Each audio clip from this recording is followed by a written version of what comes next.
I'll do the Good same. morning. I'm Jen Myers. I'm a district advisor and I cover most of Windsor County, some of Orange County, a few Chittenden counties, and have sprinkled in Rutland County also. And I'm Teresa Guile, and I cover all of Addison County, a little of northern Rutland County, a little of southern Chittenden County, and a little in Washington County. Okay, and we are going to walk you through processing homesteads. And so you got emailed 2 documents this morning, one of which is the processing homesteads. It's called the Form HS-122, How to Download and Report to the Vermont Department of Taxes, a guide for municipalities. So this is the first document that you received. And so every year annually, a taxpayer is required to file their homestead if they're a Vermont resident who owns a home and they reside in Vermont. And part of filing that homestead also requires them to complete a section B of that HS-122 document if they think they're eligible for a property tax credit, which requires them to also complete the form in HI-144.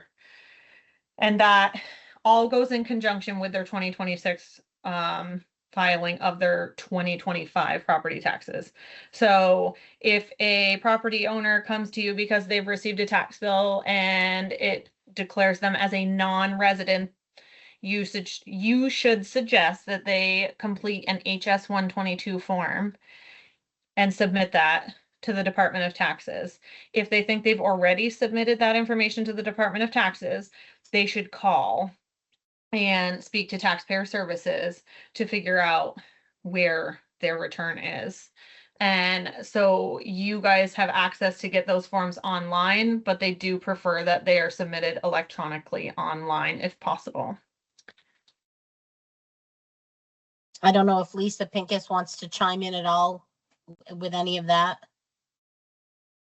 Yeah, if they insist that they filed one, absolutely have them call. They could have made an error, such as put 100% rental use, so it got reversed. They should have gotten a letter.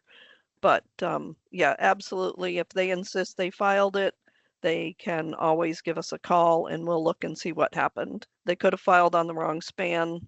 They could have, a lot of things could have happened. Absolutely. Okay, so we're going to head to completing a homestead and what that requires and what you should be doing. Jen is going to run the document so you can see and follow along if you'd like. So homestead should be really reviewed weekly if possible. I know some towns are smaller than others, but it's just good practice. They should be reviewed through the end of December. So completing a homestead means you have reviewed the filing and have addressed and reported any errors that you know of. It does not mean you are certifying that the filing is correct. You should work to report any errors and then complete all homesteads. Changes in filing can still happen after you've completed a homestead. You can create a lister response, which down in the document we'll get to as to how to do that. All existing homesteads will need to be completed to transfer information to NEMRIC for grand list completion and billing. So the steps for processing a homestead is initially you're going to go to, Jen, are you going to? Yeah, here, why don't I pull up VTPIE instead? So I'm gonna work through VTPIE and in conjunction as Teresa kind of walks through these steps that we're talking about here. Okay, so the first thing you want to do is confirm that you're in 2026 because that's the year you should be processing your homesteads in, not 2025. We don't have a test of 2026, so you will see on the screen that it's 2025, but you should be in 26 processing your homesteads. You're going to go to tax programs and then homesteads. And this is your work queue. So anytime you have names listed here, this is your work queue and you need to review these to make sure everything looks correct. Respond, send lister responses if you need to, but this is where you start. and it'll Yeah. give you all your homesteads to review and that need to be completed. Okay. So let's see. Weekly, there's lots of different reporting options in VTPIE. And so as you can see up here in the upper right-hand corner, there's the weekly report. And this is going to give you by week all the homesteads you received. And that stays as like a stagnant file. So if I wanted to pull up this report for last April of 2025, it's going to show me on April 4th of 2025. These are all the homesteads you received in that weekly download. So those are similar to your download reports in NEMRIC. Sorry, it's the first report of the morning, so it takes a minute waking up. So we suggest for those of you that like to print which homesteads you receive every week, those are the reports that you're going to use to print those weekly homesteads. There are several other reports, and we're going to walk through each one of those reports. And we're going to start on, we're on page 5 of the document just for reference. This is taking quite some time this morning. So first, the incomplete report, which is here. I'm not going to click on it. Sorry, these are all duplicated. But the incomplete report, that's going to show you at any point in time what your queue looks like. So if I were to go in and complete all of these homesteads right now and try to run an incomplete report, there would be nothing on the report. So that is only going to show you at any point in time what you have left in your queue to work on. Then the next type of report is the business rental comparison report. And those are important reports. And Teresa, do you want to start talking through that while hopefully this report runs? And then Yeah. So okay. are we going to jump to page 11, Jen? Yeah, let's do that. Let's go to page 11. And the reason we're going to go to page 11 is we want to look at the business and rental comparison incomplete. That's one of the reports that's really important that you review. So if you head over to 11. Yep, in your PDF document. Yeah, the PDF document that we gave to you, if you want to follow along. If the percentage for the filing is different, you should go to your case. So basically what you'll see, if Jen can. Let's see, business rental comparison incomplete is what we want. Business. Right down a little further. Incomplete, there it is. Got doubles of everything. Lovely. There it goes. Much faster. Okay. So in this case, this will show you any business use that was reported. You can see the prior year, the current year. If those are different, then that should alert you that you need to go into your camera program and adjust accordingly, because it should be what the current percentage is. So you would go into your CAMA and you would complete that. You want to review each business percentage that is different. And if you agree, apply that percentage to the main building value and subtract $1 from the homestead and house site. And with NEMRIC, with Microsolve, this is done for you when you go in to put in the percentage.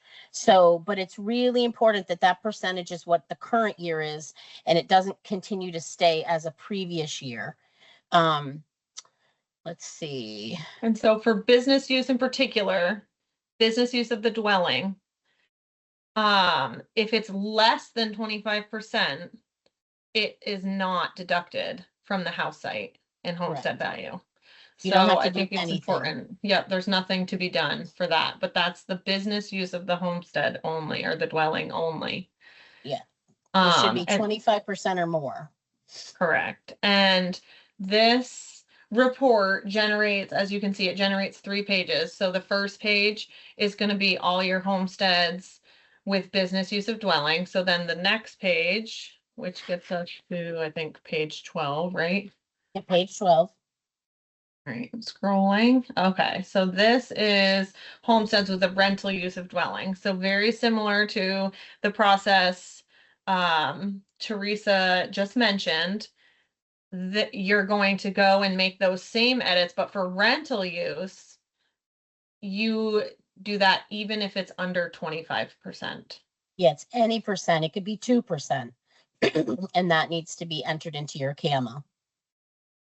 We just had someone ask if we can show where to put the percentage in CAMA. And unfortunately, we can't because all towns do have different CAMA programs. So I wouldn't be able to tell you exactly where other, unless it's Microsoft. I do have some ideas for that, but we can't really show you. You should probably talk to your CAMA vendor and they can let you know where to put that percentage, or talk to your district advisor and they may be able to walk you through it. I'm not sure.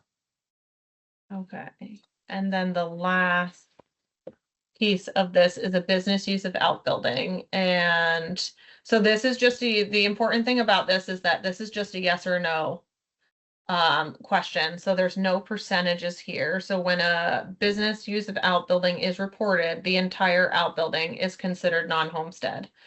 So there's no, I only use 50% of my garage for my business.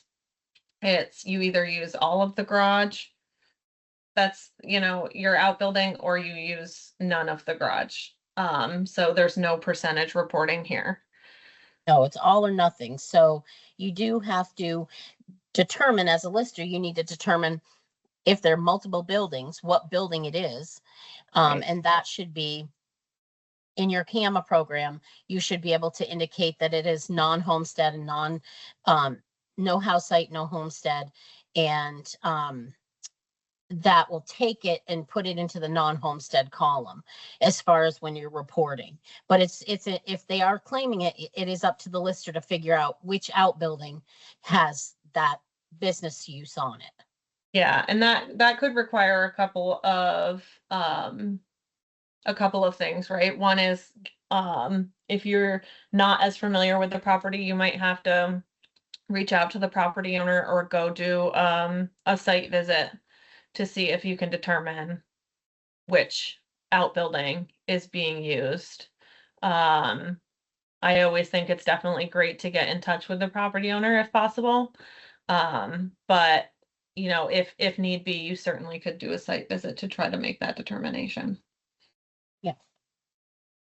Okay, so why don't Okay. we, it looks like the chat is busy. So why don't we do some questions before? I will say that I did notice Noelle caught us, and Teresa, we forgot to mention how important it is to do an upload into VTPIE yes. before you start this process. So thank you, Noelle and Fairley, for catching us there. That is the first thing you should do before processing anything or doing any kind of work in VTPIE is you should be doing an upload into VTPIE from your CAMA system so that you can have the most up-to-date information, because these reports are not as beneficial and won't be able to be used as accurately if you don't do that. So it's very important that you do that. And that was the second document that was included in the email with the course link. And that was our instructions on how to upload from NEMRIC to VTPIE, and help in hopes to helping some new people, but also just a refresher for those who have been doing it. Right. And obviously that's good practice, and you should do, when you make changes, you should be doing an upload. It's really important to keep both VTPIE and NEMRIC synced and up to date. Absolutely. Okay, so if somebody did their homesteads, but then, and they marked them complete, but they show a week later, those were marked incomplete again, what might have happened? Unfortunately, Pat from Catalyst couldn't be here this morning. I'm not quite sure how or why that would have happened. I don't either. So I guess you can certainly touch base with your district advisor, especially if it happens again, because we want to be sure to submit a support ticket for that if it's becoming an issue. Okay, this one's a little lengthy, but the question is at the end. Recently, I had a person that purchased a new on-site manufactured home. The deed and PTTR did not get filed upon closing. Our office always creates a new parcel ID and therefore SPAN number for each new home that's placed. This allows us not to tax the owner for a former owner's property. Typically, these older homes have been already removed. Until we receive the new deed and PTTR, there will not be an accurate parcel for the new owner to apply for the homestead and any property tax adjustment that may be applied for by the state. How can an owner apply to the state tax department without incurring late fee, since it is only an administrative step in the municipality that needs fixing, but the real time, real life is that the property was owned by or before April 1st, 2026. I can probably. I was just I going to say, hit- can I defer to you, Lisa? Thank you, Lisa. If there is no span, they cannot apply. The only suggestion I would have in a situation like this, which would be a one-off, would be they can wait until they have a span, which may be after April 15th. By the time that happens, we'd have the PTTR showing when the actual sale date was, which would have been before April 1st. If there is a late fee, that would be up to the town as to whether it would be their discretion to have it go away, remove it, since it was an administrative issue. But as far as being able to file it, they cannot file a homestead if there is no span. That's just, they can't. I hope that answered the question. Thank you, Lisa. Thank you. So from Dummerston, am I correct that previous years are only shown in VTPIE if a homestead was filed last year? Maybe. I think that nothing is going, I think it's going to show, let me just pull my report here again. Like, I think it will say the prior year was no, or potentially, I think, sorry for the scroll, like it looks like this one, maybe there was nothing there. So these reports are nice because it does show you what the prior year and it shows you what the current year filings are, so you can compare. So if these two numbers were the same, you certainly could go double check your CAMA system to make sure that you had the correct percentage in there.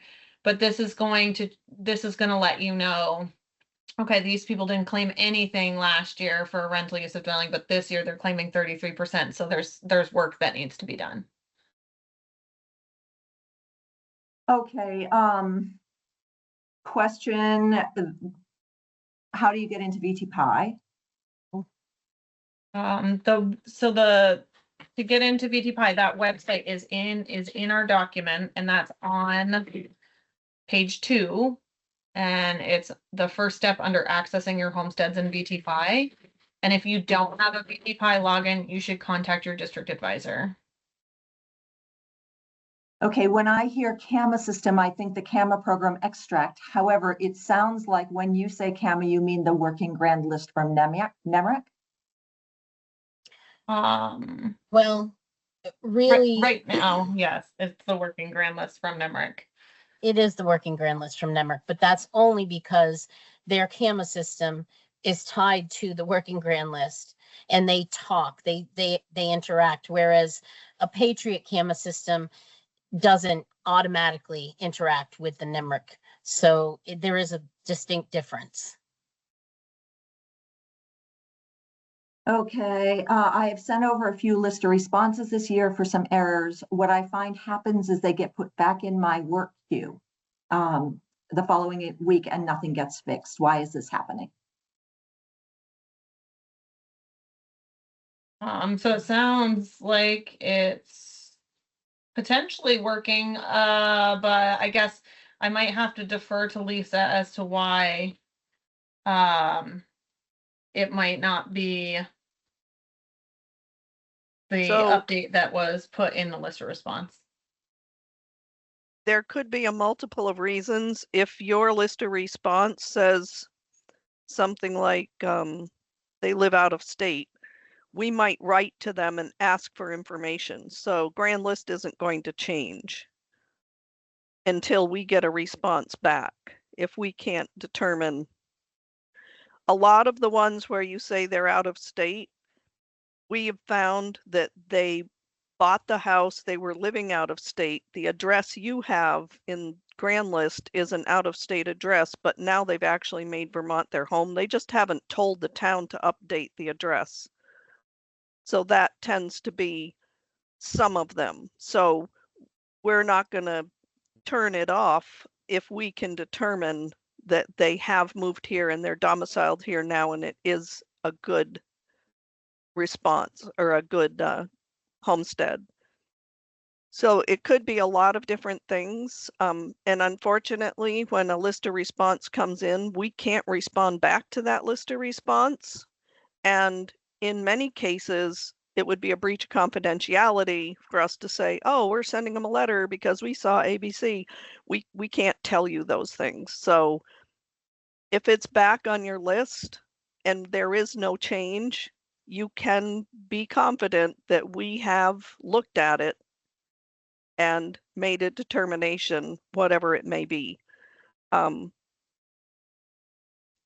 like I said, unfortunately, we can't share a lot of information with you, but I do have a small PowerPoint myself, and there are other ways that you can communicate with us. If you have a list of response that's going to take more than the few characters that you have, so you can do a web request, and I can get into that later, but there are other ways to ask the questions. Some listers will actually email the question because it's a long question. Okay, this, why are people allowed to file in two towns? We have a couple who has a camp in town, their residence is in Northfield. The husband files in Northfield, the wife files here, says she lives there. They both get money from the state. You want to speak to that a bit? Me? I think I would Yeah, defer I'm to gonna Lisa. defer to Lisa, sorry. I'm sorry. Again, this would be one where we would ask them if they're really not living together, they're separated, they're not divorced yet. They can file in their own homestead. If either of the properties are in joint ownership, they can only get 50%. And also by statute, they have to include the income of the spouse. This could be one where you might send an email and we could look into it, make sure everything's on the up and up. But again, that would be something we can't share with you. But they can file separate if they're married and they truly live apart. They don't want to get divorced, but they don't want to live together. Okay, in general, we have a number of residents owning large value homesteads who don't file HS 122. We can't tick the HS flag. Is there anything we can do? That's also part of my presentation, which we do have a non-filer program that we do. And what we want from each town is a good, clean list. If you want to participate, of 50 or less properties, we would want the name and the span. And we would, at our end, turn the homestead flag on. And then you could print out a new corrected bill, but we want those like around August. Okay, I think that That captures the next one too. that captures the next one, right? Oops. Yeah. And what do we do when we know a person rents but does not state this when they file? I think similarly, you can do a list or response, and then Lisa Yep. and team will research that. But Correct. I think this is great timing to also just reiterate what Teresa said at the beginning, is that it doesn't necessarily mean you completing the homestead doesn't mean you're certifying the filing is correct. You're just doing your research and your response to the state on these filings as needed. And then you're trusting Lisa and her team, whatever they give back to you is the research that they've done. And I think that's kind of the best we can do. So for a rental property, a reason you might not hear back from us and have like a rental percentage being reported, we could determine at our end, this isn't a true rental situation. If the homeowner is not claiming rental income and filing a Schedule E and all of that stuff, then we're just going to take the income of the person that lives there and plop it on their homestead, on their property credit claim. We're not going to tell you that. That's stuff we can't tell you specifically because that would be a breach of confidentiality, but know that we did research it and probably just added the income of that person that they supposedly are renting to, just added it to their homestead so their property credit's been reduced. And how might that apply to short-term rentals? Short-term rentals should be filing a Schedule E and claiming rental percentage. That would be something that we might reach out and by letter to the land or to the homeowner and say, you know, department records indicate you have short-term rental in your property. Please explain in detail what your rental situation is. And so then it would just be a matter of waiting for them to respond. Thank you. Once the grand list is turned over to the treasurer does the weekly homestead downloads. Should she also be downloading in VTPIE? Does she have to upload first? In the past, she has only downloaded the files in NEMRIC. It's really important that this process is done start to finish throughout the entire year, because she might be downloading the homesteads in NEMRIC, but if there's business rental that's being claimed and that's not being updated in the CAMA system, they're not being billed appropriately on their tax bill. So it's very important that you as listers are still part of this homestead process, even after you've lodged your grand list with your clerk or treasurer or both. That part is super important. And I understand that maybe your treasurer prints tax bills, so it's important in terms of timing for them to be able to print accurate tax bills. But just to reiterate that if there's business rental use on properties, then or owner name mismatches, or kind of any of these reporting things that we're talking about, span mismatches, all of that stuff goes through the lister's office, and so you still need to be a part of the process. Thank you. Would it be possible to at least let us know, I think this is again to you, Lisa, that you have reached out to the homeowner? Yeah, unfortunately, we can't tell you anything we're doing between the department and the homeowner. However, if you do send your lister responses through the, what was the other thing that I had there? The VTax. Yeah, through VTax, through your account in VTax, we can at least let you know, thank you. You can be certain that we have seen it. We can't tell you what our actions are due to confidentiality, but if you send it through VTax, then we can at least respond back that way. If you send just a regular lister response, there's no way for us to respond back to you. That just there's nothing in place. We just look at it, we complete it, and that's it. But we can at least let you know, thank you, we're looking into this or something like that. Thank you. Why the distinction between review and confirm?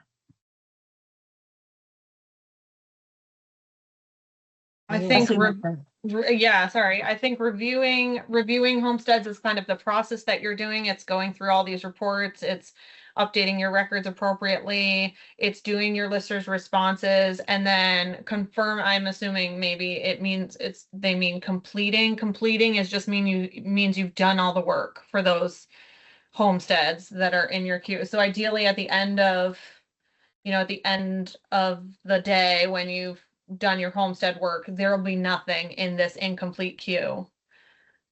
It will be empty. Right, and the reason that is correct, and you would want to make sure that you complete the homesteads. When you click that complete button, and you highlight all of the homesteads you've reviewed and taken care of, those will no longer show in your work, because this is your work queue, remember. So if there's particular ones you're still kind of working on, you wouldn't check them to be kind of removed from the list. But once you do and you complete it, if that's what you mean by confirm, this will remove them from your to-do list, so to speak. Short-term renters should write to who?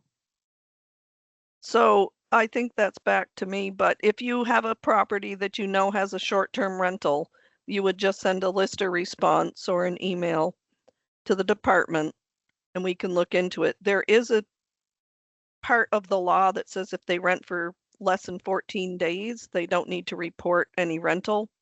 So that's also part of the whole process. But if you have a property, it would just be your regular lister response. This property has short-term rental, and we'll look into it. And also back down to the bottom question while I'm here, the lister response reviewed, unfortunately, that is not a function. I don't know if it can be added. I think we thought that VTPIE was going to be able to allow us to do something like that, but at this time, there is no way with the regular lister responses where we can say we've looked at it. That just is not a function. Thank you. Is it critical to do the VTPIE part first before downloading homesteads into NEMRIC program, or can the NEMRIC part be done, then the VTPIE part after? Our recommendation is that you do the work in VTPIE first, and then when you do the NEMRIC part, all you have to do is just simply download. So we recommend you do your work in VTPIE first. And Jen, you mentioned, or maybe, sorry, Lisa, sending possibly a ticket or the recommendation to VTPIE. That would be the process that we would handle that directly. Any recommendation? For the response to lister response. Oh, if they want a response, then they can go to my VTax, to their account, their town account in my VTax, and do a web request. And the web request we can actually respond to. But the regular lister responses, we can't say thanks or done or whatever. Yeah, I think that the hope was that there would be something in, what's the process of getting something into VTPIE that seems like a very reasonable thing. And so that, Jen, I don't know if you want to speak to that or if we should just move on. I think that's something we'd have to look into from our end for sure. I know that we've asked about this. Unfortunately, it is not available yet, but we certainly have not given up hope that we can get that in place. Right. So I think that, Thomas, I think that's been answered for you. And then Sharon, so upload to VTPIE before finishing the transfers or changes? I'd recommend doing all of your PTTR work first in your NEMRIC and CAMA programs, then doing an upload from the CAMA program into VTPIE, then doing your homestead work. Thank you. That's it for questions. Okay. All right, so we're going to go back to page 5 of the document because we went through the business and rental comparison report. So now we're going to go through the rest of the reports. And the next one's current use enrollments. This is a report that should be printed or saved, however you'd like to do it. Currently, you do not have current use records. However, this report shows you all current use parcels with homesteads filed to date. So keeping this report and having this report, when current use becomes available, you'll be able to kind of check against it to make sure that everything, people are filing and it's something you can kind of, what's the word, Jen? They can compare to Yeah, their you're current gonna use compare files.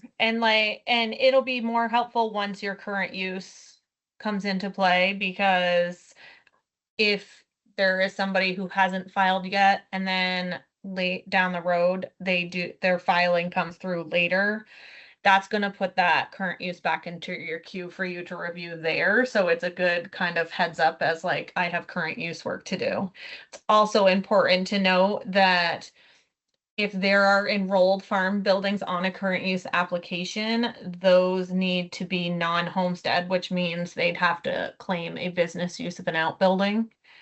So if they have not done that and you go to complete your current use, you're gonna have to, you might end up having to do a lister response to try to capture that if they didn't file that correctly. And then the next Jen, I'll just report, stop you here for just a second. okay, Lisa from Nemrick is just asking when current use records will be available in VTPIE. it should be after our training on the 23rd, 26th, 20, Terry, I thought which it was day the is it? 26th, but I Is can't it the be 26th? sure. And her question on, for the lister response, do I need the whole span or just the last 5 if they filed on the wrong span? If it's in the same town, we already have the full span for the wrong one, and then you can just give us the last 5 of what it should be. That is adequate. Okay. So the next report you're going to want to look at is no value / multi-town. Do you want to talk about Yeah, this one, let Jen? me grab, sure, no value multi-town, here we go. So this again is a report that is one report on each page. And so the first page is homestead records you received that don't have a homestead value. So when there is something on this page, it's telling you that a person who filed their homestead doesn't have a homestead value. And that's going to require you to go into your CAMA system to create a homestead value for them. And again, this is where sometimes you can do a lister response if you don't believe they're supposed to have a homestead filed. But at the end of the day, if Lisa and her team determine that it's an appropriate homestead filing, then you should be sure to put a homestead value and a house site value on this parcel so it can be taxed appropriately. And then the next page is a multi-town, sorry, so apparently I don't have any multi-town applications, but the importance of the multi-town report is that sometimes there are parcels that are located in more than one town and they have filed a homestead. And so you should create a homestead or house site value in your CAMA system, even if the dwelling portion of that property is in the other town, because they should also be taxed at the homestead rate. Because their whole parcel is considered homestead if they file in the other town. So it is important that you give those parcels the appropriate homestead and house site values as needed based on those filings. And there's more information on this report on page 14, I think.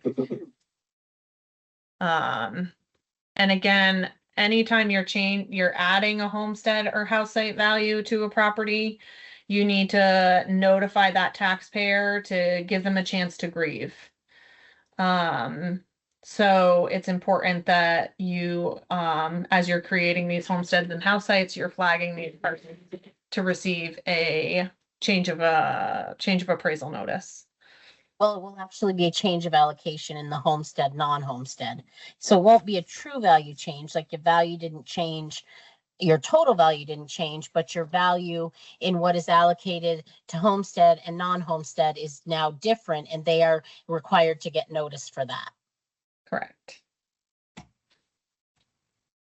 Okay. Should we stop Um, for questions, Jen, or keep going? Yeah, it looks like there's more questions, so let's I know. So hit questions. Jessica, Yeah, Jessica ahead. had said, we previously needed to put in the full 11-digit span with no dashes. Yes, you're still going to do that. The question was if they filed on a wrong span. So say they filed on a span and the last 5 they put in 1, 2, 3, 4, 5, and it should have been 5, 4, 3, 2, 1. You're going to put in the full 11 digits with the 1, 2, 3, 4, 5, and then your lister response can just say should be 5, 4, 3, 2, 1. You don't have to put the whole 11 digits in again. So I hope that clarifies what that question was about. Thank you, Lisa. Speaking to current use, is business use of an outbuilding the only thing that needs to be checked when HS is filed and in current use? So I think it's important to remember that it's only if they have an enrolled farm building, are they identifying as business use of an outbuilding. So if they have a parcel enrolled in current use, but they don't have any of those buildings enrolled in the current use program, they would not file any business use of an outbuilding. But if you went to go process their homestead file or their current use file and it said that they had one building enrolled in the current use program, that building would need to be identified as a business use of outbuilding on their homestead filing. And there Okay. again, it's important that you know which building. So Yes. You as the lister have to, do a little research at times to figure out what building are they speaking of, if there's more than one building. So Jen, Howard, if that didn't answer your question, can you put another question in the chat? What if they filed on raw land? Lisa, can we defer Yeah, to you on that question? Yeah.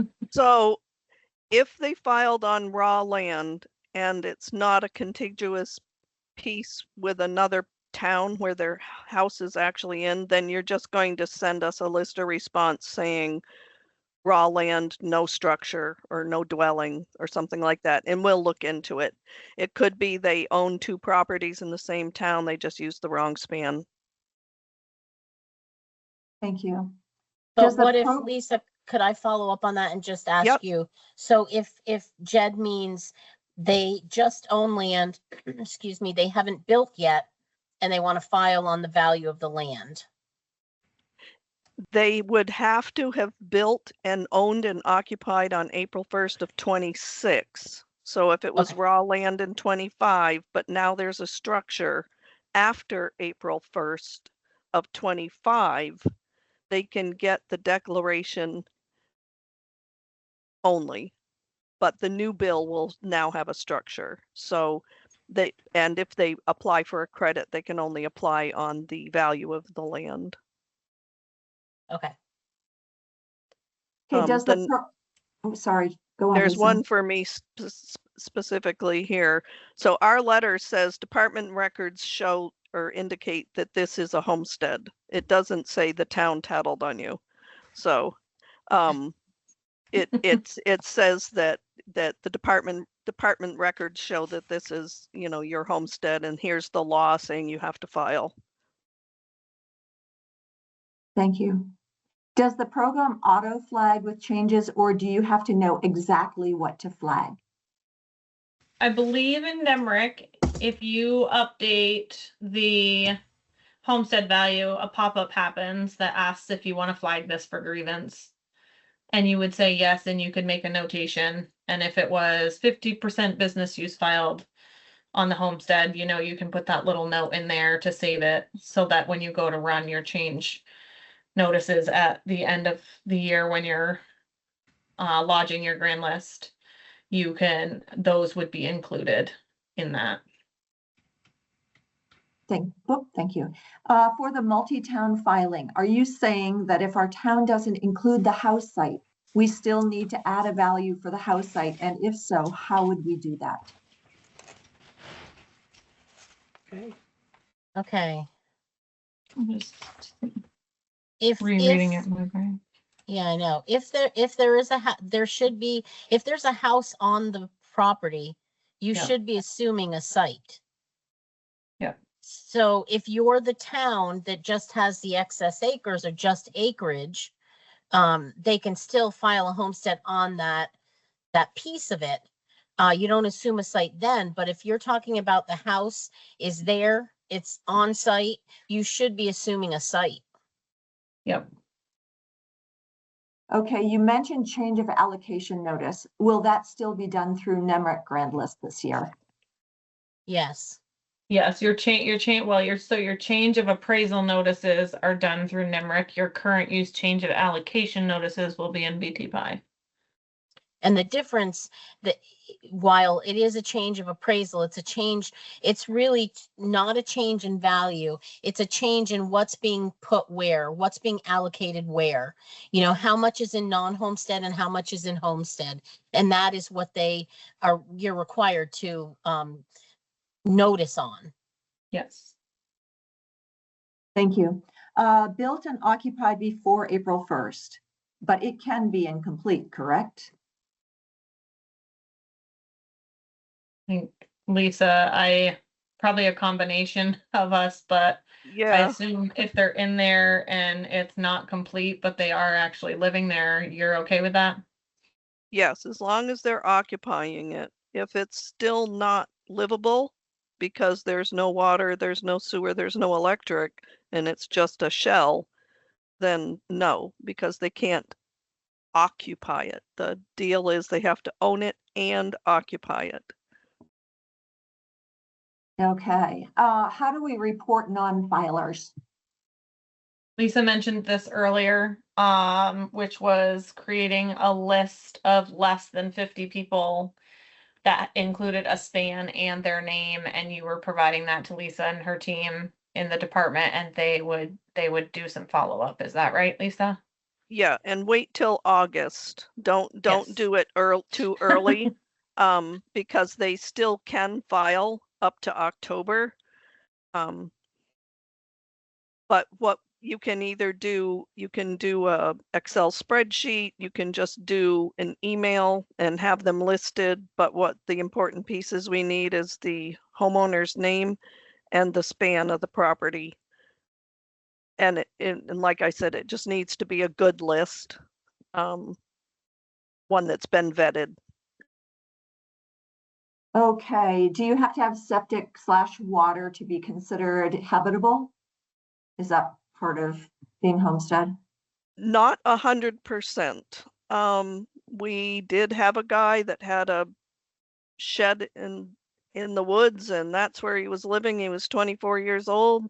He showed us his composting toilet. He showed us pictures of how he got water. He showed us all these pictures, and he was self-sufficient, and that was his homestead. So it's a maybe.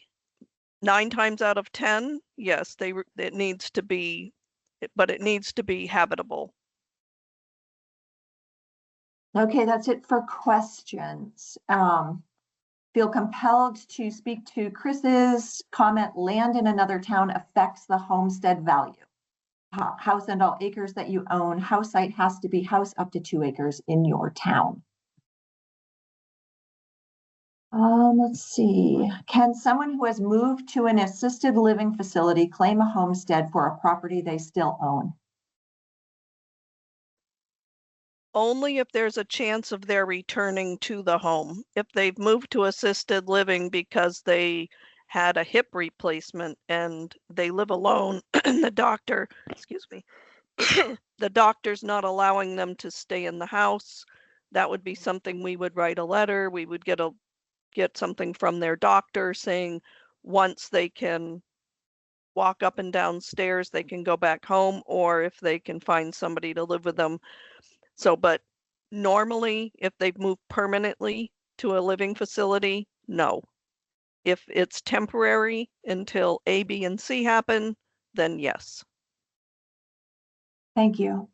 So that's it for questions for now. Okay, so I think we're gonna head on to the next report, which is owner name mismatches. And Jen's gonna pull up the report. So this report will show you the parcels where the name of the homestead filer does not match the name in your grand list. This is why it's important to do your CAMA/NEMRC upload to VTPIE before you begin this process so that the most recent ownership is reflected. If the owners are not correct, you should report this information back to the tax department by sending a lister response. Look through this report carefully, as the names may be the same, but the spelling may be a little different. It might be a maiden name that was used, hyphenated name, anything like that. If the owner listed in the grand list is the same as the filer. Once all mismatches are reviewed, corrected, or responded, you must complete the filing in VTPIE. So that's where you would go in and you would hit, complete homestead, and you can proceed forward. Anything to add there, Jen? No, so this is going to show you all of your name mismatches from all of your filings. So it's not just based on complete or incomplete. So they're gonna, as you start to clean some of these up, they'll remove from the list, but ones that, like this might be a great example here. It looks like maybe Claudine got married, so the CAMA ownership is, a different last name, but now she filed as her married name. If we know that this is the same Claudine, then we're okay with this name mismatch. You should not update your CAMA record names based on a homestead filing. Your CAMA record ownership is based on the deeds and PTTRs you receive. Correct. So do not go and update Claudine's name because she filed this way in her HS 122 for this year. This is the ownership that you have on the deed that you received. And if Claudine comes in and says, I want my name changed, there's a name change form that she can submit to the clerk, or she'd need to do a quick claim deed to change her name if she wanted to add her husband. But this would be maybe one that we'd research. Is there an ownership change that we missed, or did Emma Carter file on the wrong span? And sometimes that happens with subdivided parcels. Right. So there might be a new span and Emma filed on what she thought was the correct span, and so you would do a list of response in VTPIE to Lisa and her team and say should be span, and then whatever the appropriate span is for Emma. But those are the ones that you potentially want to do a little bit more research on. Or it could be that Emma purchased from AFJ grandchildren, in which she did. So this, you would know as a lister, you'd say, oh, Emma did purchase that property from them. But it's having that knowledge and knowing that Yes. happened. Exactly. I'm thinking that answers your question, Anchi. Just if not, restate in the chat. Thank you. Okay. And then the last report is the span mismatch report. And so this is going to show you where, let's see, that the span doesn't match the filing. So you're going to want to go look to see why this one populated, and maybe it's just an incorrect span that they used, and you have to tell Lisa and her team via a lister response that they used the wrong span and here's the right one. Because it's not matching with any span in your grain list. And this is where it's really important to the first span number that you give her, or anybody at Taxpayer Services, is the full 11 digits. And then if you tell them the correct span, it's fine to do the 5, but it's just that first span that you list needs to be 11 digits. Okay, so why don't we do questions and then we'll talk about doing a lister response. Sure.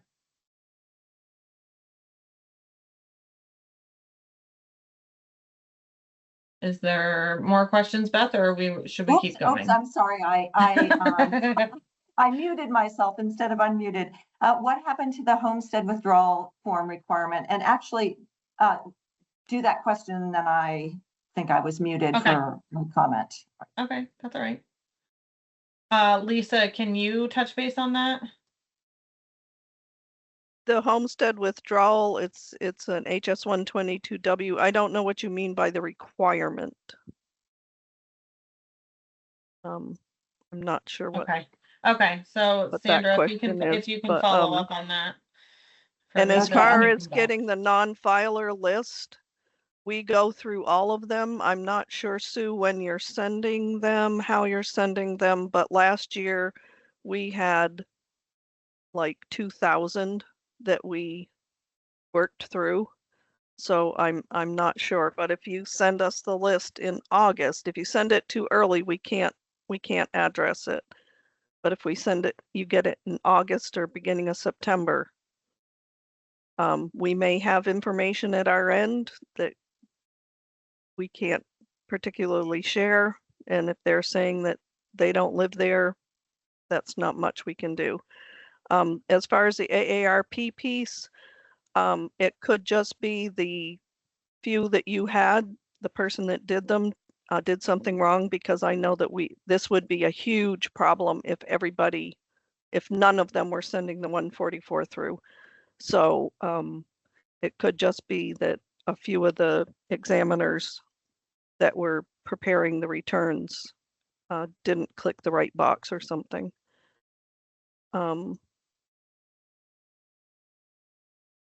So back to that homestead withdrawal form requirement, clarification, when they move.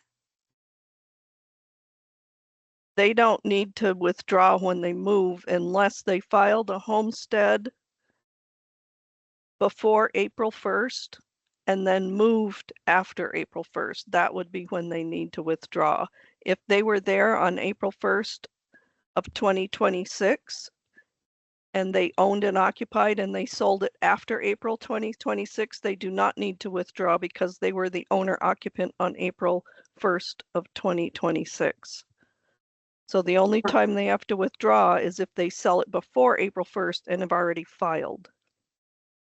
Thank you. So the question about the mismatch from Anchi, I think, I don't know if I was muted when I said this, but Anchi, I think that was answered, but if not, can you restate that in the chat, please? And then that's it. Okay. Okay.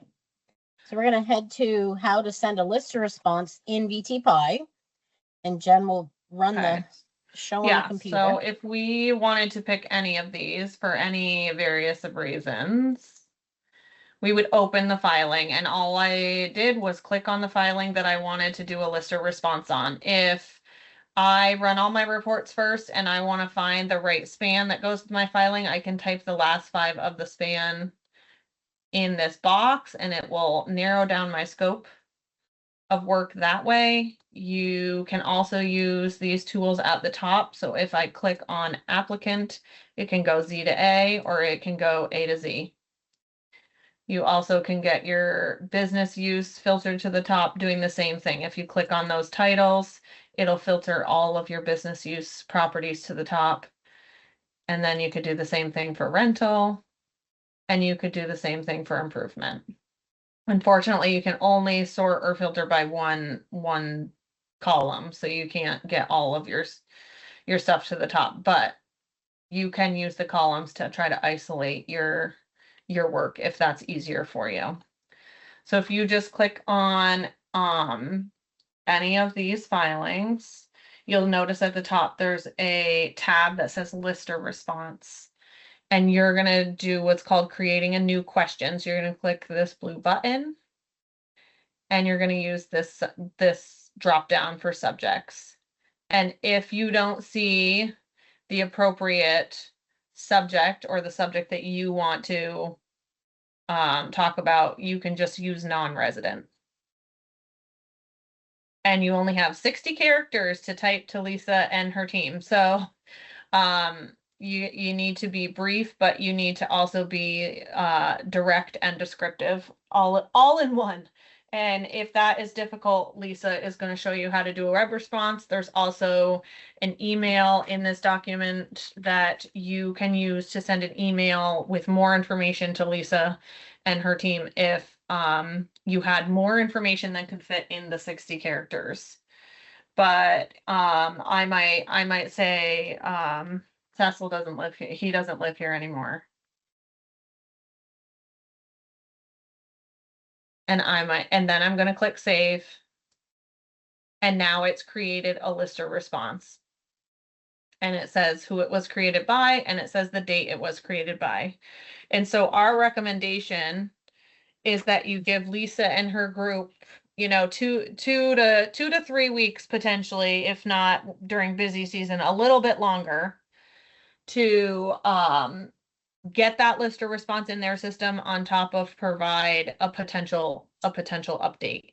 But if it's something like they filed on the wrong span and you're not seeing the update come through in your queue week after week after week, you should pay attention to that, and you should try to follow up with that. And following up would mean, you know, sending an email or doing a web request to Lisa to just say, I might say to Lisa, hey, I sent you something on 3/16 saying this person doesn't live here anymore. And Lisa and whoever gets that request would be able to at least say, you know, we followed up and actually he does, or this is all set and taken care of. No changes to be made, whatever they can, you know, disclose to you. They will, but you should kind of try to keep track of these lister responses, especially the ones where you're requesting that they file on the wrong span and it needs to get moved. Those are ones that you should follow up on to make sure. And these questions are going to stay on the filing. So if I go, I'm going to use my breadcrumbs at the top. If I go back to Homestead, this is your question. So if I hit my questions, I'm going to be able to see all of the spans I sent a lister response on. Those will filter right to the top. And so I'm able to see if things, you know, like, oh, maybe this person filed on the wrong span. Then I could follow up and say, you know, Lisa, I don't think this was taken care of. And you could follow up with Lisa via email or web response. And one additional thing, if you're kind of trying to keep track that way, you want to make sure up at the top you're showing more than just incomplete, correct, Jen? They want to show all so they can see all of the lister responses. So once you get through your work queue, so in an instance where, okay, so we can kind of we'll jump to that right now because we're just about ready to turn it over to Lisa. But if I didn't want to go in and individually hit complete on all of these filings, excuse me, I could be on the main menu and I could highlight all of them, and then I can click this green complete homestead, and that's going to complete all of these at once. For me, what I would do is I'd run all my reports. I'd go in and I'd look at all of my business rental uses, and I'd probably complete those ones potentially individually to make sure that I actually had updated it in my system. Right. And then what was left in my queue would just be all of the other filings that were just regular filings. And I'd peruse through my regular filings to see that everything looked okay. You can also use your reporting to do that. You can use your weekly reporting to do that. But if I felt comfortable with whatever was left in here, I would check this box and I'd hit complete homestead. And it's going to ask me, are you sure you want to do that? And I'm going to say yes. And now this is what my queue should look like at the end of the day, is that everything should be complete. In my opinion, the only things that are left in here are things you didn't get to finish or you didn't get to work on. But because it this is your work queue. Yeah, it shouldn't be things where you're in disagreement necessarily about the filing, because just because you don't complete it doesn't mean it's not going to identify as a homestead parcel. So you should ideally have nothing left in your queue unless you need to come back to it for your own work reasons.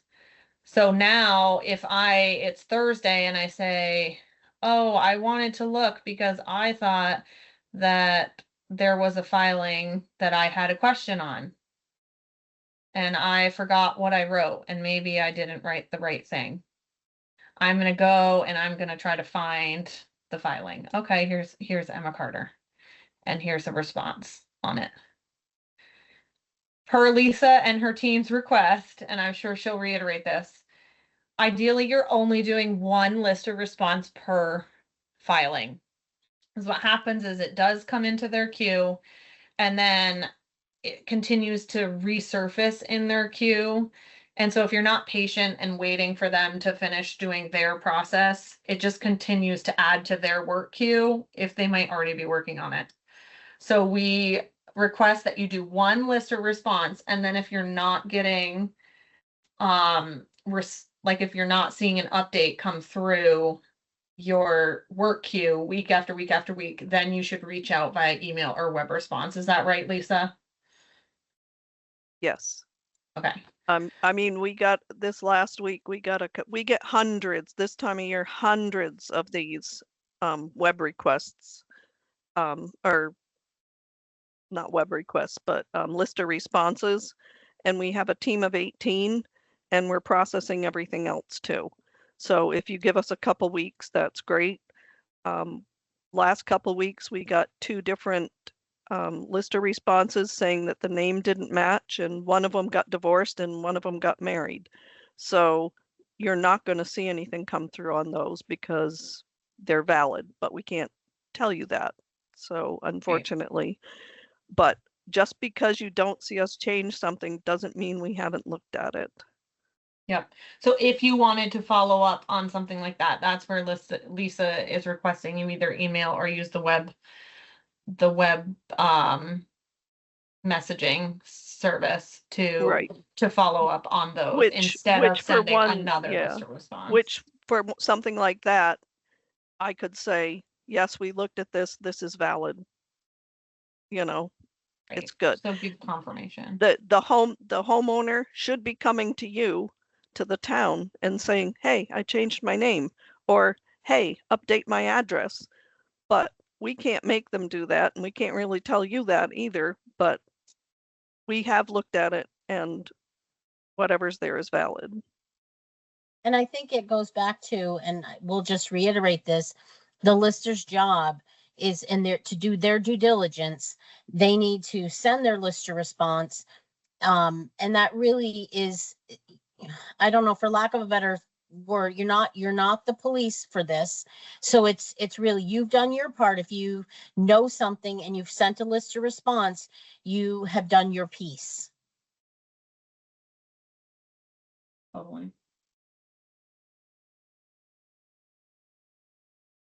Okay, Beth, what do we got for questions before we turn it over to Lisa? Yeah, I think what Teresa just said speaks to Richford. Commercial garage with 1-room office, water, no sewer possible. Owner has no other residence, no bed, no living area, claims homestead. We submit it every year as invalid and he still gets it. So it could be that, Yeah, you know, it could be that Lisa's team knows something that you don't, or I'm not quite sure, but you've done your part if you're reporting it, correct, Lisa? Right, and the response here, you know, they could be living in 1 room in that garage, shower at the gym, eats out. I have a friend right now that they're living in a garage, actually, and 2 years ago, they were living in a camper, and they were there all year round, and they've been in the garage all year round. So if they owned it, they can file homestead on it because it's their primary residence. They have nothing else. That's where they're living. So, I mean, just because it's not someplace you or I would want to live in, I wouldn't want to do it. I wouldn't want to live in a camper at 30 below zero, but that doesn't mean there aren't people that do it. And if that's what they own and they occupy it, then we can't say otherwise. If they're showing us, like the guy with the cabin out in the middle of the woods that had a composting toilet and showed us how he got his water. Thank you. Can you upload the working grand list to VTPIE more than once? Yes, you can. We recommend you do it obviously before you start doing all this work, but then the next piece is that if you've made like significant changes in your working grand list and you want that information up to date and in VTPIE, you certainly can do another upload from your working grand list. Okay, the question from Selena, I think was answered by Lisa. Just said Lisa will respond, but the tax department cannot respond, right? And then Lisa says we can respond to a subsequent email or web request. Anything more to say there, Lisa? Yeah, I mean, we can respond. I think some of the time it's like the list of responses go out there and you hear nothing, and you're questioning whether we ever looked at it. So an email, we can look at the account, we can say, yeah, we got your list of responses. You know, it's valid. That's what we can say. As far as living in a camp, there's a question about living in a camp. Yeah, if it's labeled as a camp and they live there all year round and they have a composting toilet and they have a water source and whatever, if they can prove to us that that's where they're living, then they can have the homestead. If they close up the camp because they can't live there and they move to Florida for the winter, then no, it's not their homestead because it's not livable year round and they've closed it up and they're not living there. So it's a communication between us and the homeowners. They have to prove to us within a reasonable doubt under pains of penalty of perjury that this is valid. So. Okay, just to clarify, did I hear that business use outbuildings only apply to properties in current use? No, No. anybody can have a business use of outbuilding. But if a current use enrollment has enrolled farm buildings, they have to be identified as a business use of outbuilding in their homestead filing. And that could be a list of response that just says outbuildings should be Y, current use property, something like that. And we'll check the box, we'll resend it to the town so that you have the accurate information. We already have one filing that came through as false. What do we do when we get, what do we do to get this off the list and be able to download? So you're gonna need to find that person filed on the wrong span. So this is an instance where it said, so sorry, I went a little too fast there. So it says false right here, valid span false. So this person, this over here is your filing and this is your grand list information. So obviously my grand list information is empty because it can't match the span to any span in my grand list. So that means that Ann Gleason filed on the wrong span. So I'm going to do a list of response and I'm going to say Ann Gleason's span should be, and then here it is, correct span is 10653. And then I'm going to send that, and eventually Lisa and her team will move this filing to the correct span. And I'll see another, and then that will go, this will turn to true because they'll put it on the right span. Jen, will it show up in their queue to look at again, or is it Yes. automatic? Nope, it'll show up in their queue to look at again once Lisa and her group move it to the appropriate span. Okay, And the perfect. ones that are on the wrong span, those are the most important for us to know, because if a property credit goes to the wrong span, that creates quite the hassle. Yes. So the sooner we know about a wrong span, that's one, if you wait 2 weeks and you haven't seen the correction come through, send an email or send a web request and we can, make sure that we're moving it or changing it, or it could be something blipped when the examiner typed it in. They could have, not hit save or something. So those are the most important that we get. If they're filing on a wrong span and we need to fix that span, or they don't live in your town at all, especially those are ones we really need to know about sooner than later, so that we don't end up with major, like, I don't have to drive to the town and get the check, because yeah, I've done that.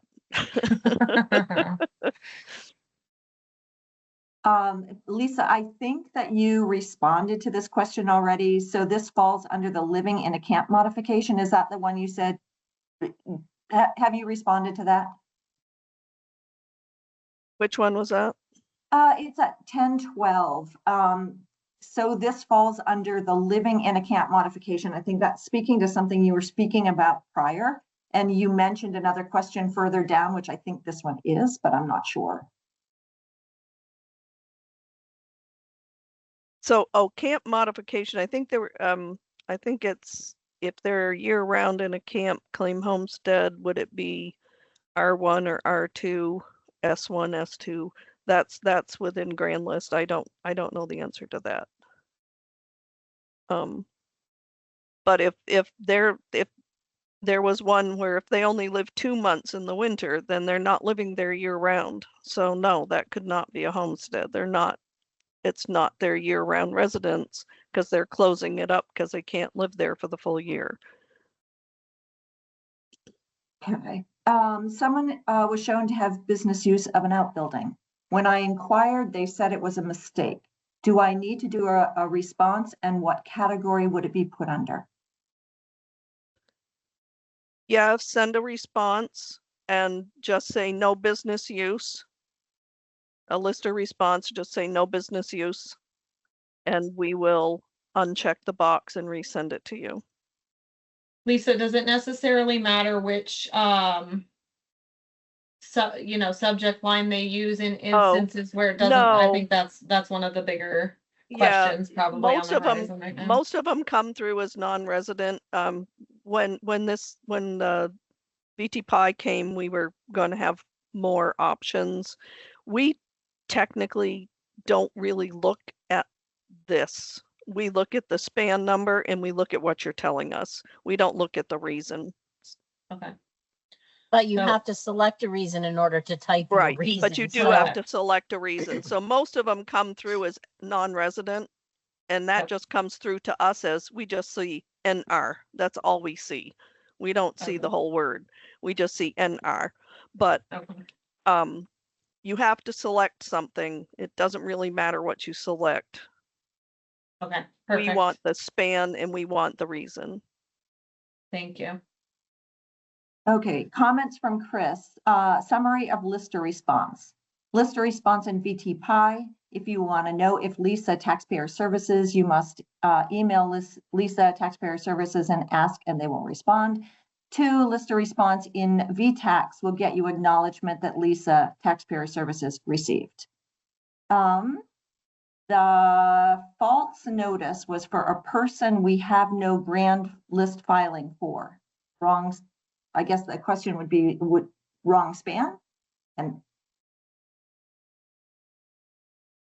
so if there's a filing that comes to your town and doesn't match to your grand list, and you don't know who that person is, or you don't have any ownership of property for that filing, you should send that back to Lisa. And you should do the lister response saying this person does not live in whatever town you're in, so that Lisa and her group can try to figure out how to get it to the right place. great. But this might be, Jen, this might be one that they want to send. They can send a lister response, but this may be one they'd want to send either through the web or where they will email. Yeah. Whenever we send a lister response, we should mark the file complete or leave it in our incompletes, ? You're going to want to mark it. You can mark it as complete, because really you as the lister have done your due diligence. Great. And it will come back in your queue once it's addressed. Yes, if it needs to come back in your queue, it will. Great. TSP stands for Taxpayer Services. Yes. And then I think this one has been addressed. What if a person lives in a camp but leaves for only 2 months in winter? Aren't they still able to declare a homestead? I guess not. Yeah, that's the one. If we look at it, and the last one here, they go south for the winter. If it's a year-round home and they have the right of occupancy, just because they choose to close it up and go south, they don't file a homestead in any other state, they can still claim homestead on their Vermont property. Is it livable year-round is one of the questions. If they just choose to leave, the 181 days for the one from Deborah, that's residency. There's a difference between residency and domicile. And we look at domicile, and as far as homesteads go, they have to be livable year-round. But if they stay here, it is a full year home. If they get to Florida and something happens and they can't come back for a year, they can still file homestead on their property. If, say, one of the couple gets sick and has to stay in the hospital there in Florida and can't travel back home. So there are different, each one is different, and each one we have to review, and we have to see what the whole situation is. Great. Back to the no business use. Should the owner simply file an amended declaration with no business use? They can do that if they realize they've done it wrong, or they can just send an email, or you can send a list of response and say that the business use was filed in error. Any of the above works.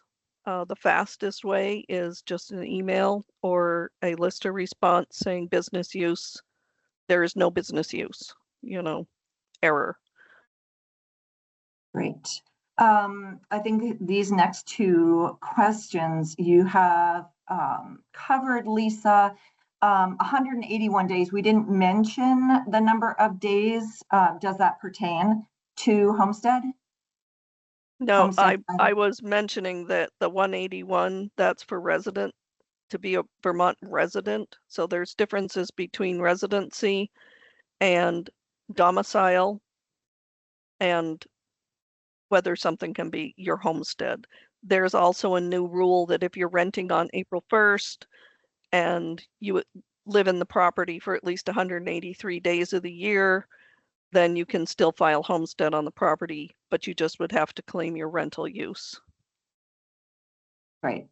And Mary Bushy, I believe that question has been answered. People who go south for a few months, homestead, not homestead. Lisa, do you want to reiterate? Which one was that? This is at 1021. We have several residents that go south in the winter time for a few months, and they keep their homes open. Oh. They stay. Yeah, I mean, it's. Yeah, that one, that's valid. That's the one where, they go to Florida. It's a year-round home. They just choose not to stay here in the winter, but they have the right of occupancy. It's not being rented. It's their only primary residence. They consider themselves domiciled here in Vermont. Just because they leave the house because they feel like it, they can still file homestead. They just can't file homestead in Florida also. So then homestead in another state is critical information. How does that come about?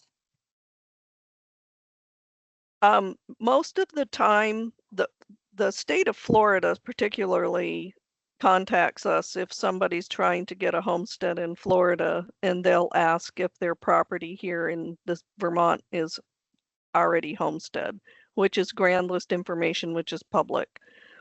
So we can tell them whether or not a span is listed as homestead, or they might even call the town and ask the town that same question. Thank you.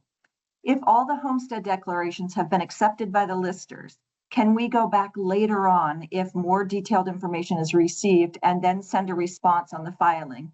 For example, if tax bills go out and the property owner comes in and states, why is part non-residential? We don't have rental business on this property and it is an error. Can we as listers then go back into VTPIE and then send a response at that point? Yes. Yes. Yep. So you would be at your main menu. You want to make sure you're showing all, so you can see all of your homesteads, and then you can search a couple of different ways for that particular property, right? You can search by the last line of the span. You can search by the last name of the applicant. And then once that applicant comes up, you can go into here and you can do your list of response and send that to Lisa. Back to the false filing, when we send a list of response and mark it complete. Yes. Yep, mark it complete once you send your list of response. And the difference between somebody going to Florida for 2 months and living in a camper or garage room is it livable year round? If they tried to stay there, would everything freeze up and they wouldn't be able to live there? So is it a full year round house? So if they go to Florida, they just close up the house and they don't have to, they could live there. It's not impossible to live there. So what if it's a camper? Do you assume that they can live there year round? We don't assume that they can, but we would ask them to prove that they do. Oh, okay. Same with the garage and Right. same with the shed out in the middle of the woods.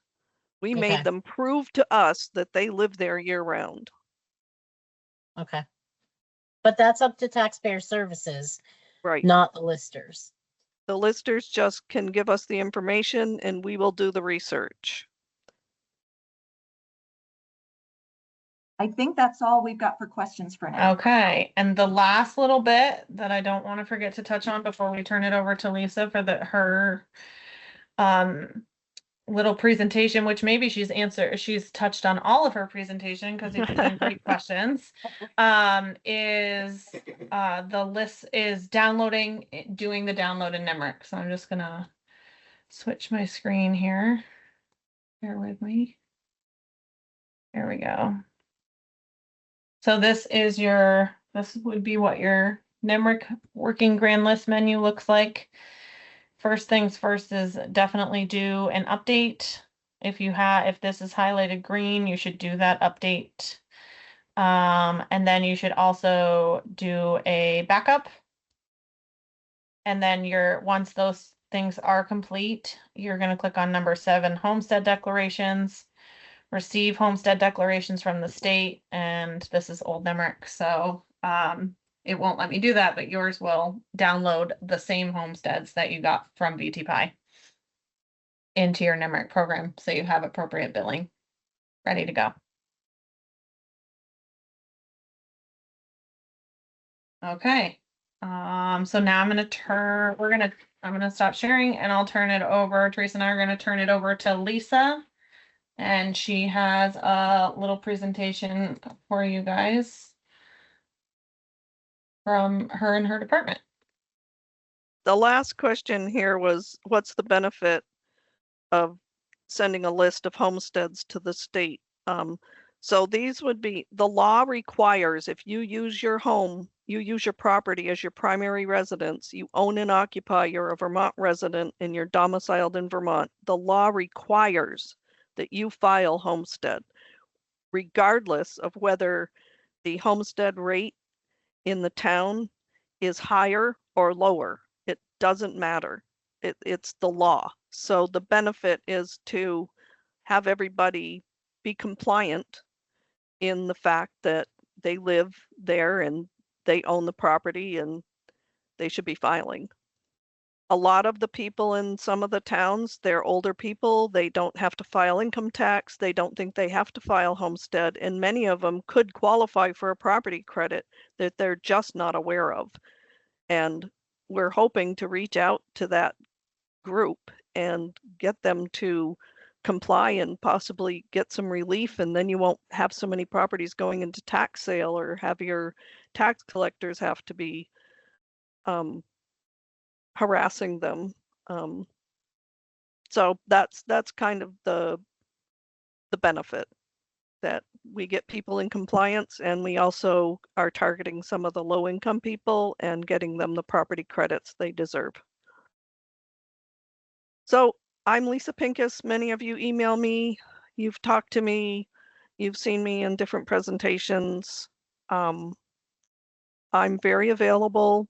Email's usually the best way to get a hold of me if you want to talk to me directly, or you can send an email to tax.individualincome@vermont.gov. I'll put that in the chat. We also provided that in the document that we just went through as well. Okay, so that is an email. The 2865 number here, that's the main line for Taxpayer Services that you can call, and any one of the examiners can probably help you out. And if not, they may transfer you to myself or somebody else on the team. Something we just wanted to bring up, not all towns I know allow for the veterans exemption, but we sometimes will send folks to the town if they're looking for a veterans exemption to see if they currently have one, if the town allows them, and we give them the information on how to apply through the Vermont Office of Veterans Affairs. And just know that sometimes we might suggest somebody go to the town to, one, find out if they already have it in place. The new grand list that we have doesn't show whether they have a veterans exemption or not. The old grand list that we could see the veterans exemption information and how much they were getting. So unfortunately, that we don't see anymore. So we already kind of covered this, how to report for non-filers, provide a vetted list of non-filers to the department in August. Make sure to include the name of the property owner in the span. Each town, if you could limit it to 50 properties or less, that would be great. 50 times 200 plus towns is a lot. We do run our own report, and of all the non-filers that we have turned on in the past 3 years, we've only received a dispute on 2 or 3 of them. So the lists that we've been getting have been excellent. So thank you for that. We review the list. We create the 122 for the property that we deem is valid. We do send them a letter, and we give them instructions on how to appeal if they're disagreeing. And basically it just says the department has information that this is your primary residence. The law requires that you file. You haven't filed, we're filing for you. So Sandy, you have a full-time resident that refuses to file, then you can send us that as one of your non-filers, and we will turn it on and we will send that letter. So listers, responses, and web notices. So the property owner comes asking for a lister certificate. We're usually looking for one of 2 forms. The HSD 315 is the request for lister certificate of house site value. The 316 is the same request, but for a subdivided parcel. So when the property gets subdivided, somebody gets a new span. So we're just looking for information on the subdivision. If we already went over this, that if you have a lister response, it's too complicated, make sure to send in either an email or a web notice through your VTax account. So I couldn't find a full account, but if you go to your My VTax account, your town account, you'll get this, whether it's this option here at the top is in, I think it's in the left-hand corner, and you want to click I want to, and then you're going to get this.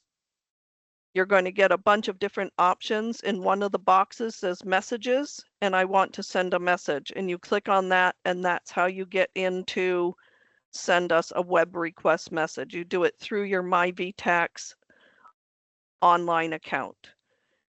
If you don't have one, you can always sign your town up for one. I know a lot of the towns do have this option. Is there one email Yeah, address that I Lisa, can, yeah, I'll have you email it to me and then we will distribute it to the towns. okay, good, Right. good. And Teresa, I'll get that to you after. Yep, that works. Perfect. Either way. Perfect. Yep. Perfect. Yeah. And so are there any new questions here? Been a lister for 4 years, received 316 for the first time. The 316 is fairly new. It's not new like as of this last year, but I think we developed that one maybe 3 or 4 years ago. But it is fairly new. We used to just have the one, but now we have the two. We broke it out. So yes, it is fairly new. Any other questions that we haven't already covered that you might have? There's one up above at 1031 that is not necessarily for you, Lisa. That would be Jen and Teresa. So are we ready for that one? Downloaded the HS documents to NIMRIC. Right, Yep. Right. So I have downloaded the HS decks to NEMRIC a couple of times so far, and they were different. I had 24 in VTPIE and only 5 in NEMRIC. Why was there such a difference? There was, for ease of terms, some coding things that happened technologically. So at this point, that should all be resolved. It looks like Sharon from Orwell asked how to file a homestead without filing a return. They can do that right on My VTax. They can do it as a non-login. They don't need an account. They just go to file a return and select homestead, and they can file it right there. The other option is if they don't have internet access, they can just print off the HS 122 and the 144. We do have PDF fillable documents on tax.vermont.gov. So they can either mail in a paper return or they can file it electronically right on My VTax and don't have to file an income tax return to do so. So the specific form numbers are HS 122 and HI 144. This year is a 26 HS 122 that is accompanied by the 2025 HI 144.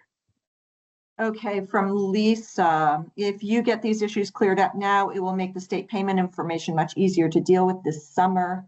Wrong owner, wrong town, etc. That's a comment.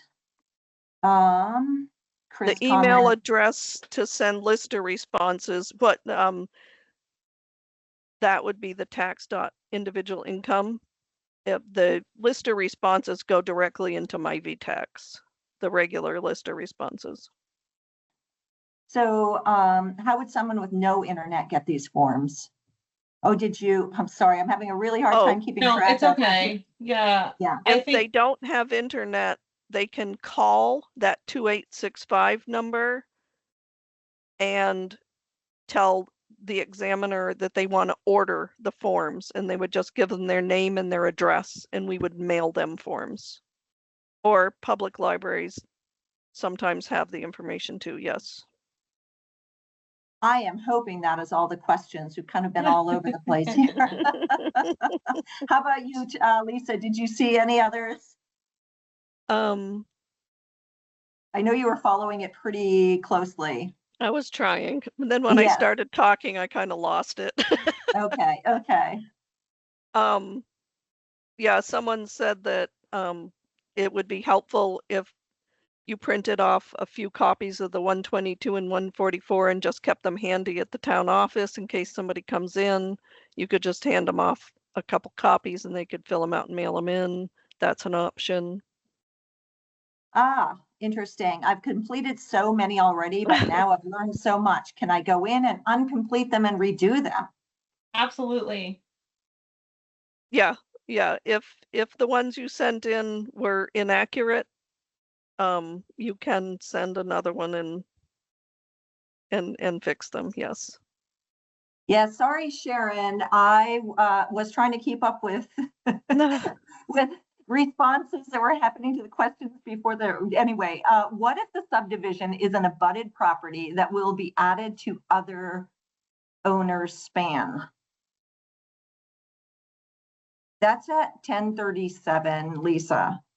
That wouldn't affect their filing for a homestead because the homestead, as long as the span isn't changing, then the span that's on their property bill would still be accurate and their house site would still be accurate because that's just the house and 2 acres. And if they're just adding more acreage, that wouldn't affect their homestead filing. Thank you. Is a lister response expected for any mismatch name, span, etc.? No. Mismatch names are really for you to work through first and clean those up as much as you can on your end. And then if it's an incorrect filing because it's on the improper span, that's when you're going to use the lister response. Lisa and her group don't need to know.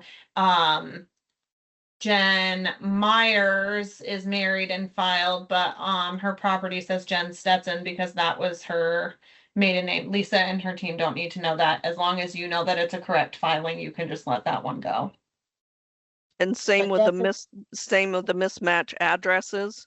If you know that they now have moved to your town and they used to be in New Jersey, that would just be something you would probably want to reach out to them and say, you know, we need to change your address here.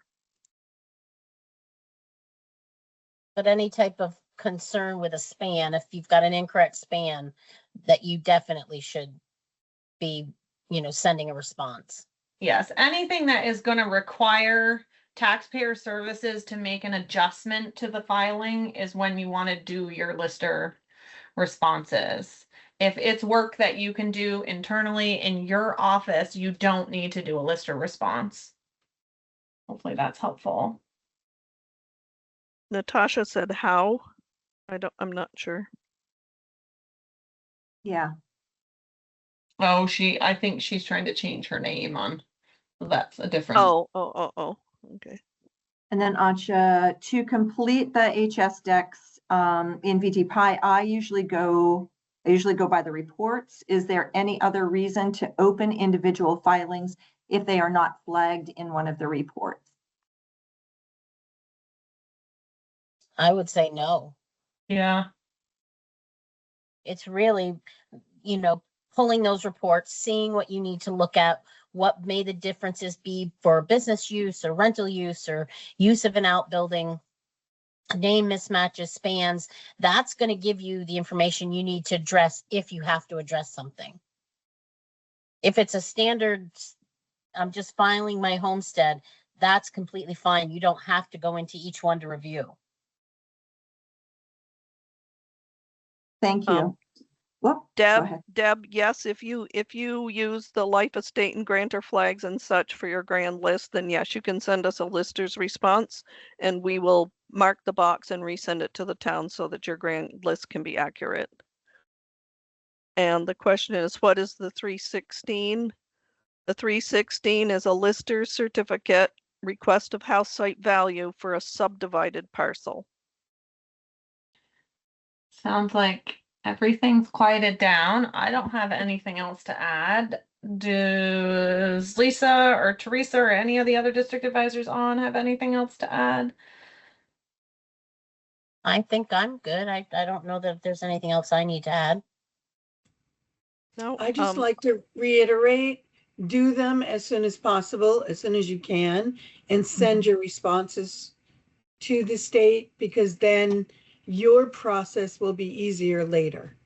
Yes, it's really ideal if you can do this weekly in your office. It But just the most creates important better piece, workflow. and the most important piece is to do the upload from NEMRIC to VTPIE before. Yeah. Correct, Jen? Yes, yep, definitely do that before. But making this as part of your regular work week in terms of getting it getting it started and getting it done, to speak to Terry's, just staying on top of it as opposed to waiting until you have a large amount of them and then trying to do them. So it's okay to do HS 122s before current use is Yes. downloaded? Yep, I would start working through them now, and then once current use is available, then you can start working through your current use, and you can use that current use report if you need to from the Homestead module to just make sure that if you need to do a list of response, you have those easily available. And the reports are comparing what was filed last year to this year, correct? Yes. Current use is typically not available until mid to late March each year. Yep. We're gonna wait to release it until after our training so that you can participate in our training and then go start working through your current use. Right. Comment from Chris, remember towns doing reappraisals. You will have to revisit the values after your reappraisal teams have finalized their values. Yep, Yes, I for think current use. For current use, yep. And it's not just the values, it's updating the allocations and everything for if you're a reappraisal town.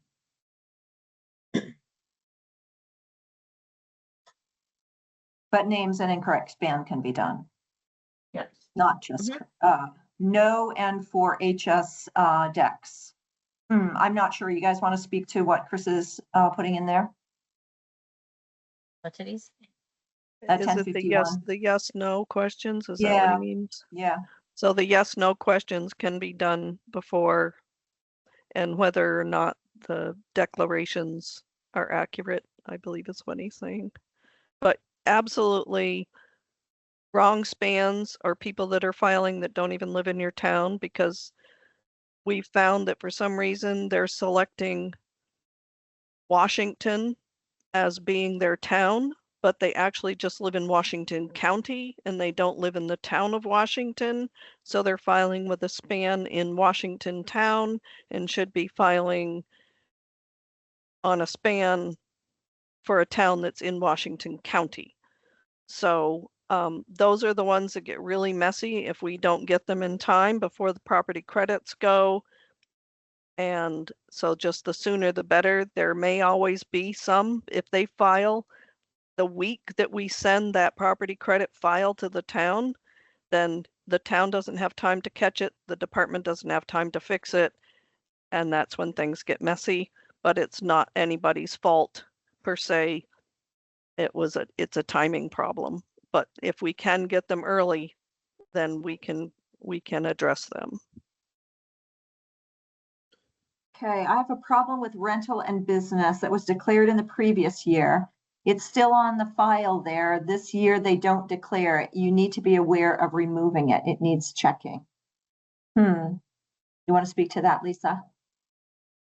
If they filed last year and we weren't made aware that it was wrong, then their filing this year and not checking it should correct the new bill. We can't go back, but if that's what you're saying, I think that's what you're saying. Yes, you get people with the trailer park span instead of the span for their mobile home unit. Those can be list of responses. We do have what we call a duplicate span work item, and that's where we catch most of them. But there's always a random one, but you can just say in your list of response, park span should be, and then give us what their mobile home span is. So Teresa and Jen, Chris and Lisa are talking about reappraisal towns. Do you want to address any of that? I guess it was my understanding that it was after the reappraisal was complete, typically the flags for homestead and non-homestead are yes, yes. So I'm a little confused. I guess you should just work with your contractor to make sure you have an understanding of what's happening. Right, with that, and we can, that's kind of the best, because every contractor probably does it a little bit different. right, right. So Chris has his hand raised. Nemrick. Yep, he should be able to unmute now. He's still muted. There we go. Yep, there. Thank There you you. go. No, what I was trying to convey there is you start downloading homestead declarations second week in February, and you're reviewing them. Your appraisers doing your town-wide reappraisal haven't finalized all your values on your properties yet. They're probably not going to wrap up until the end of March. So when you go through and you see people have filed business and rental percentages, or an outbuilding has been declared, you want to make sure that after your reappraisal staff has finalized the values, you go back and look at those parcels that have declared business and rental uses and use of outbuildings to make sure the correct percentages are applied and the final value is accounted for. Because you don't know that in February when you first initially start looking at homestead declarations. That's all. That's what I was trying to clarify there. Thank you. Thank you. Does that answer your question, Mary, on the outbuilding, or was that an outbuilding business use question when it's pertaining to filing the 122? Mary should work with whoever her CAMA vendor is to make sure that you're identifying that as not a house site and homestead. Will those parcels be flagged as incomplete again then? I think this goes back to the ones that were, I'm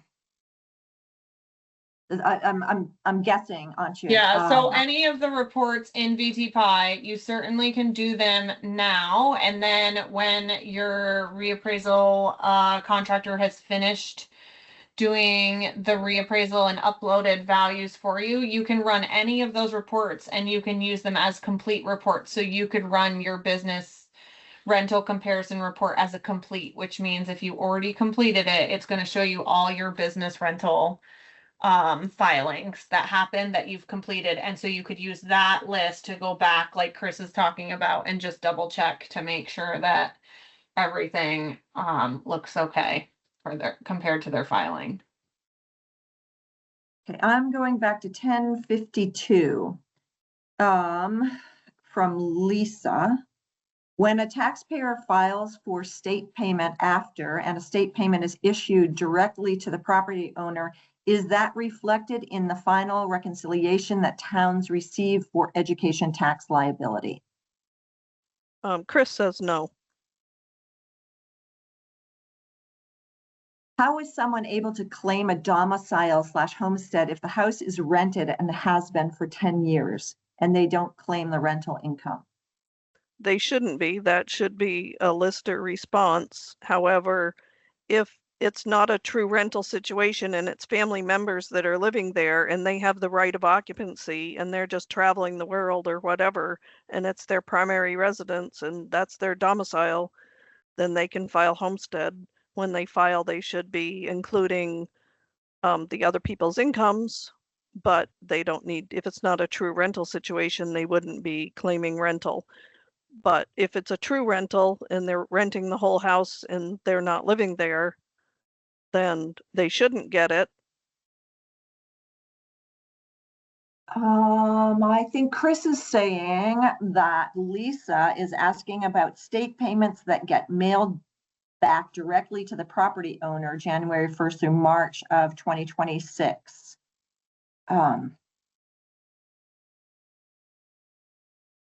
Oh, yeah, it wouldn't, if it's mailed to them directly, it's not part of the cash flow statement. Thank you, Lisa. Okay, well, it looks like things have quieted down. Obviously, if people have additional questions, you can contact your district advisor at any time. You can send emails to Lisa Pincus and Taxpayer Services, and hopefully this was informational and it's helpful. And again, you know, as always, you can always contact your district advisor with questions.